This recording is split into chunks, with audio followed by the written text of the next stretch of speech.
اجازه میدی که نینیک به دنیا و جیجی مامانی رو بخوره یا نه؟ نه چرا؟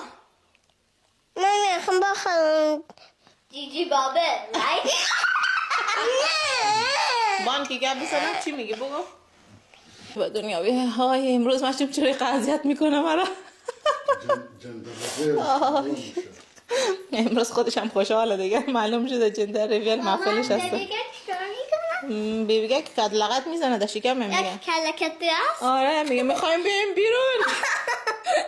میگه پشت آبجو خودک شده پشت یاسمین.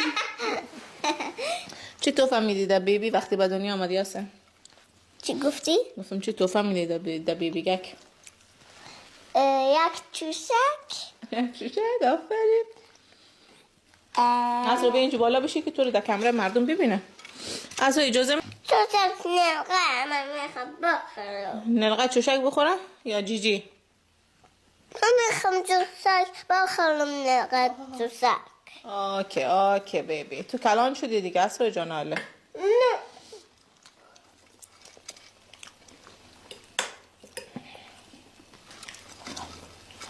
ياسرة مگر بزن اینا میگه من چی بگویم.